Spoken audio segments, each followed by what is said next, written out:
ഇന്ന് സുപ്രഭാതത്തിൽ ദൈവവചനവുമായി നിങ്ങളുടെ മുമ്പിൽ നിൽക്കുവാൻ ദൈവം ഇടയാക്കുന്നത് ഓർത്ത് ഞാൻ ദൈവത്തെ സ്തുതിക്കുന്നു.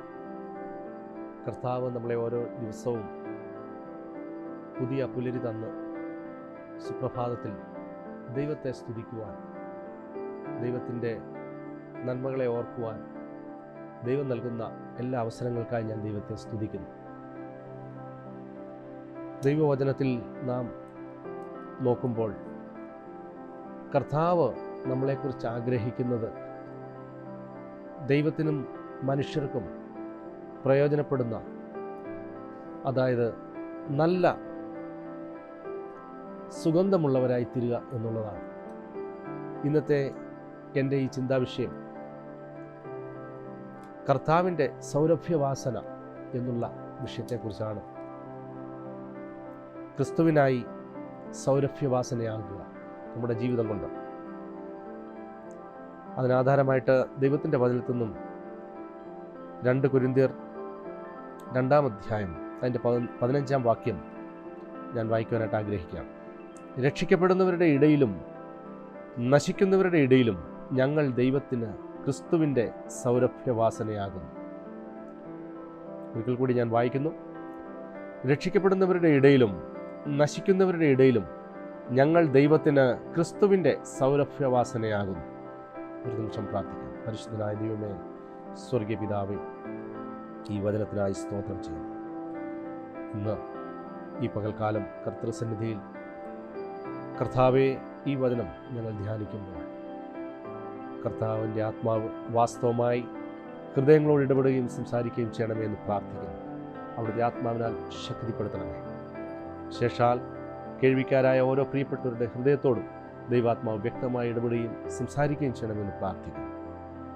പ്രാർത്ഥന കേട്ടതിനായി സ്തോത്രം, യേശുവിൻ നാമത്തിൽ തന്നെ, ആമേൻ. ദൈവവചനത്തിൽ അപ്പോസ്തലനായ പൗലോസ് കൊരിന്ത്യർ സഭയ്ക്ക് എഴുതുന്ന ഈ ലേഖനത്തിൽ താൻ ഏത് പരിസ്ഥിതിയിലും ദൈവമക്കളെ സംബന്ധിച്ച് മറ്റുള്ളവർക്ക് ദൈവത്തിന് തന്നെയും നമ്മെ തന്നെ സൗരഭ്യമുളവാക്കുന്നവരാകുക എന്നുള്ളതാണ് കർത്താവ് ആഗ്രഹിക്കുന്നത്. നാം വായിച്ച വചനത്തിൽ ഇപ്രകാരം ഓർപ്പിക്കുന്നല്ലോ, രക്ഷിക്കപ്പെടുന്നവരുടെ ഇടയിലും നശിക്കുന്നവരുടെ ഇടയിലും. 2 പ്രകാരത്തിലുള്ള ആളുകളെയാണ് നമ്മൾ എപ്പോഴും വിറ്റ്നസ് ചെയ്യുന്നത് ജീവിതത്തിൽ. നമ്മുടെ മുമ്പാകെ വരുന്ന ഈ ലോകത്തിൽ അധിവസിക്കുന്ന ആളുകളിൽ 2 പ്രകാരത്തിലുള്ള ആളുകളാണ്. ഒരു കൂട്ടം ആളുകൾ വിശാലമായ വഴിയിൽ കൂടി നടക്കുന്നവരാണ്. അവർക്ക് എവിടെയും പോകാം, എന്തും ചെയ്യാം, എന്തും പറയാം, എന്തും പ്രവർത്തിക്കാം. എന്നാൽ വേറൊരു കൂട്ടമുണ്ട്, അവർ ഇടുക്കവും ഞെരുക്കവുമുള്ള സത്യത്തിൻ്റെ മാർഗത്തിൽ കൂടി യാത്ര ചെയ്യുന്നവരാണ്. അവർക്ക് എന്തും പറയാനുള്ള അറിവുണ്ടെങ്കിലും എല്ലാം പറയാൻ പറ്റില്ല. അനേക കാര്യങ്ങളെക്കുറിച്ച് അവർക്കറിയാം, പക്ഷേ അല്ലെങ്കിൽ ആരോട് എങ്ങനെ സംസാരിക്കണമെന്ന് അവർക്കറിയാം, പക്ഷേ എല്ലായിടത്തും എപ്പോഴും സംസാരിക്കാൻ പറ്റില്ല.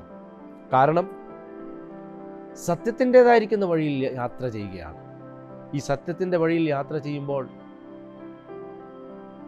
പല കാര്യങ്ങളെയും നമ്മൾ അവോയ്ഡ് ചെയ്യേണ്ടി വരും. പല വാക്കുകൾ നമുക്ക് ഒരുപക്ഷെ സംസാരിക്കാൻ പറ്റിയില്ല എന്ന് വരും. അപ്പോസ്തലനായ പൗലോസ് നശിക്കുന്നവരെക്കുറിച്ചും രക്ഷിക്കപ്പെടുന്നവരെക്കുറിച്ചും 2 ഗുണങ്ങൾ പറയുക. എന്നാൽ നമ്മളെ കർത്താവ് വിളിച്ചിരിക്കുന്ന വിളിയിൽ നമ്മുടെ ജീവിതത്തിൽ നമ്മളിൽ നിന്ന് ദൈവം ആഗ്രഹിക്കുന്നത് എപ്പോഴും ദൈവസന്നിധിയിൽ നിലനിൽക്കുന്നവരായി, വിശേഷാൽ മനുഷ്യരുടെ ഇടയിലും ദൈവം മുമ്പാകെയും കർത്താവിന് സൗരഭ്യവാസനയാകുക. ഇവിടെ സൗരഭ്യവാസന എന്ന് പറഞ്ഞാൽ ഇംഗ്ലീഷിൽ അത് നമുക്കറിയാമല്ലോ, ഫ്രാഗ്രൻസ് എന്നാണ് അതിൻ്റെ അർത്ഥം. വളരെ നല്ല സുഗന്ധം. ആത്മീയ മണ്ഡലം ഈ നാളുകളിൽ നമുക്കറിയാം, മനുഷ്യരിൽ ചെയ്യുന്നതും പ്രവർത്തിക്കുന്നതുമായുള്ള കാര്യങ്ങളുടെ പരിണിത ഫലത്തിൽ നിന്ന് സുഗന്ധമുണ്ടാകേണ്ട സ്ഥലത്ത് പലപ്പോഴും ദുർഗന്ധത്തിൻ്റെ അനുഭവമാണ് കണ്ടുകൊണ്ടിരിക്കുന്നത്. ഇന്നത്തെ ഈ സാഹചര്യത്തിൽ ആത്മീയ മണ്ഡലം തന്നെ വളരെ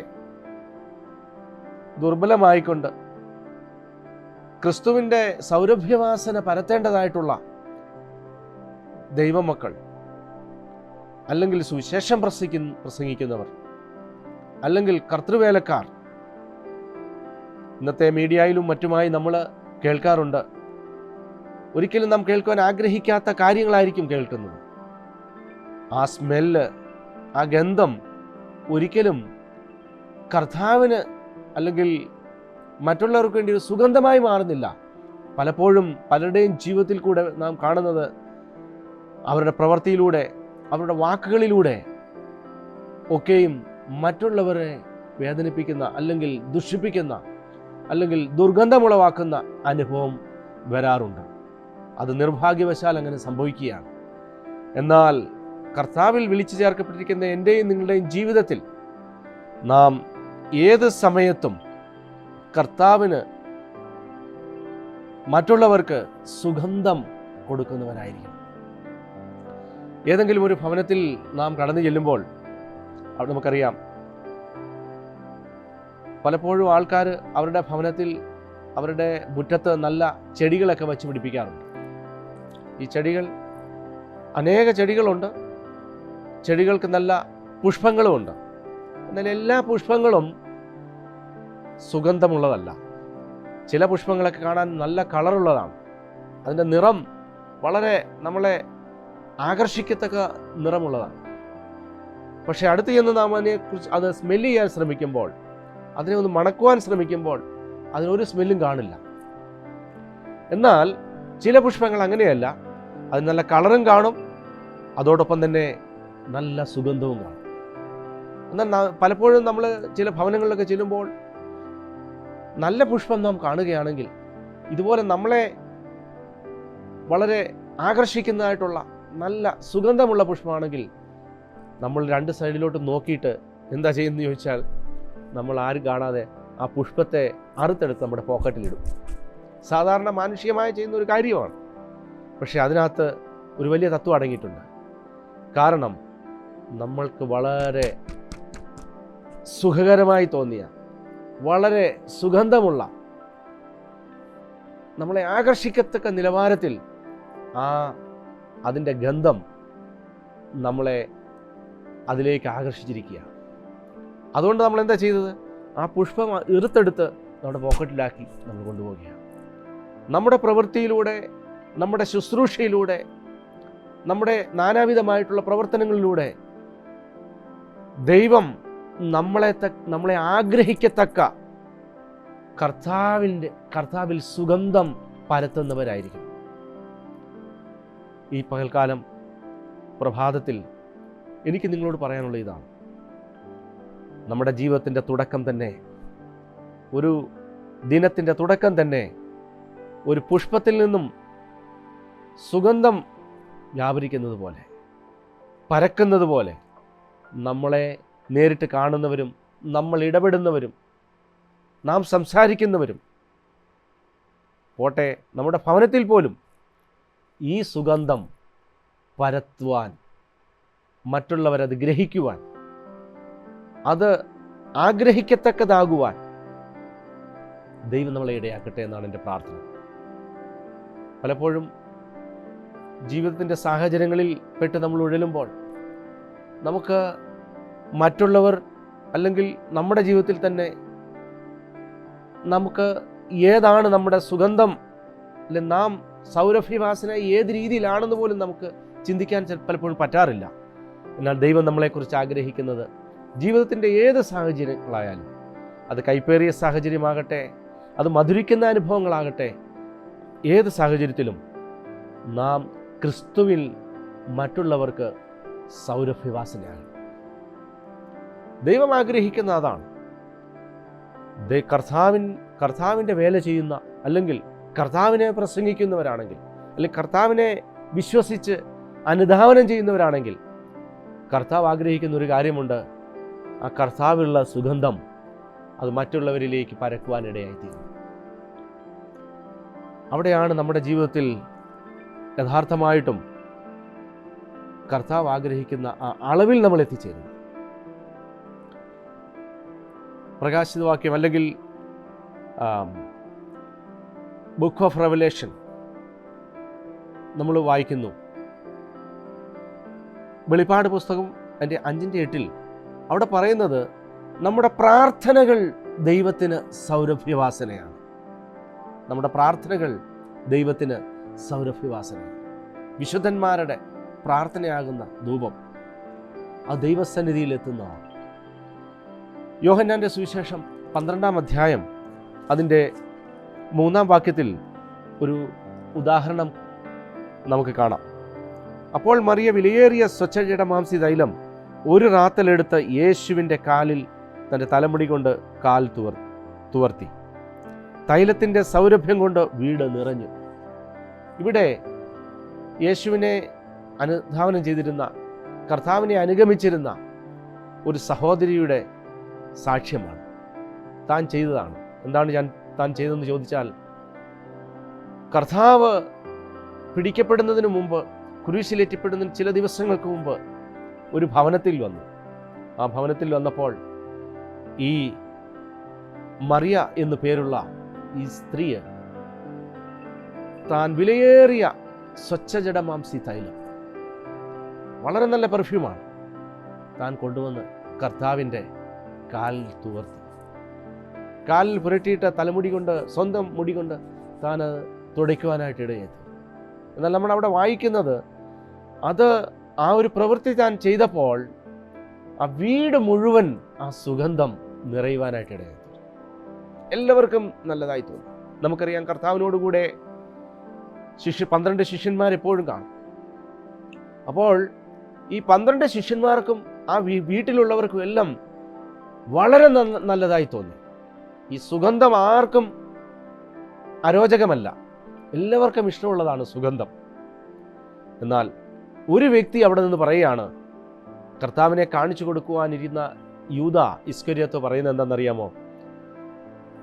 ഇത് ഇത്രയധികം പൈസ കിട്ടുന്നതായ ഈ സുഗന്ധം ദ്രവ്യം ഇത് വിറ്റ് ദരിദ്രന്മാർക്ക് കൊടുക്കുന്നത് നന്നായിരുന്നു എന്ന് പറഞ്ഞു. കർത്താവ് പറഞ്ഞത് എന്താണെന്നറിയാമോ? അവിടെ വചനത്തിൽ എഴുതിയിരിക്കുന്നത് എങ്ങനെയാണ്? ഈ യൂദ ഇസ്കര്യോത്താവിന് പാവങ്ങളെക്കുറിച്ച് വലിയ കാഴ്ചപ്പാടും അവരെക്കുറിച്ച് മനസ്സലിവും ഒന്നും ഉള്ളത് കൊണ്ടല്ല പറഞ്ഞത്, പണസഞ്ചി അവൻ്റെ കയ്യിലായിരുന്നത് കൊണ്ടും അവൻ കള്ളനാകുന്നത് കൊണ്ടും അങ്ങനെ പറഞ്ഞു. കർത്താവിന് വേണ്ടി സുഗന്ധം തൻ്റെ ശരീരത്തിൽ പൂശി, കർത്താവിനെ മാത്രമല്ല അവിടെ നിന്നവർക്കെല്ലാം വളരെ നന്നായി തോന്നിയ ആ ഒരനുഭവം ഒരു വ്യക്തിക്ക് നന്നായി തോന്നിയില്ല. അത് ക്രിസ്ത്യ ജീവിതത്തിലെ ഒരു അനുഭവമാണ്. പലപ്പോഴും നമ്മളെ ദൈവമാക്കി വെച്ചിരിക്കുന്ന സ്ഥാനത്തും സ്ഥലത്തും നമ്മൾ കർത്താവിന് വേണ്ടി സുഗന്ധം വ്യാപരിപ്പിക്കുമ്പോൾ, അത് പരത്തുമ്പോൾ ചിലർക്കൊക്കെ അത് ഇഷ്ടപ്പെട്ടെന്ന് വരില്ല. അതിൽ നാം ചെയ്യുന്നതിൽ എന്തെങ്കിലുമൊക്കെ ഒരു കുറ്റം കണ്ടുപിടിക്കാൻ ആൾക്കാർ കണ്ടേക്കാം. എന്നാൽ കർത്താവ് പറയുകയാണ്, അവൾ എനിക്ക് വേണ്ടി ചെയ്തതാണ്. മറ്റുള്ളവർ നമ്മളെ തളർത്തി കളയുമ്പോഴും, മറ്റുള്ളവർ നമ്മളെ ഡിസ്കറേജ് ചെയ്യുമ്പോഴും, അല്ലെങ്കിൽ അങ്ങനെയുള്ള സിറ്റുവേഷനൊന്നും കണ്ട് നാം പുറകോട്ട് പോകേണ്ട ആവശ്യമില്ല. ദൈവം നമ്മളെ ആക്കി വെച്ചിരിക്കുന്ന സ്ഥാനത്ത് കർത്താവിൻ്റെ സൗരഭ്യവാസനയാകുന്നു. ആ മറിയയ്ക്ക് അപ്രകാരം ചെയ്യാൻ കഴിഞ്ഞു. അവളുടെ സമ്പാദ്യം മുഴുവൻ എന്ന് വേണമെങ്കിൽ നമുക്ക് പറയാം, അത് മുഴുവൻ കൊണ്ടുവന്ന് കർത്താവിൻ്റെ അടുക്കലേക്ക് കൊണ്ടുവന്നു. അന്ന് അനേകർക്ക് അനേക സമ്പാദ്യങ്ങളുണ്ട്, പക്ഷെ അതെവിടെയാണ് ചെലവാക്കുന്നതെന്ന് അവർക്കറിയില്ല. ചിലപ്പോൾ അവർ വേണ്ടാത്ത സ്ഥലത്തായിരിക്കും അത് ഉപയോഗിക്കുന്നത്, അത് വേണ്ടാത്ത കാര്യത്തിന് വേണ്ടിയാണ് അത് ഉപയോഗിക്കുന്നത്.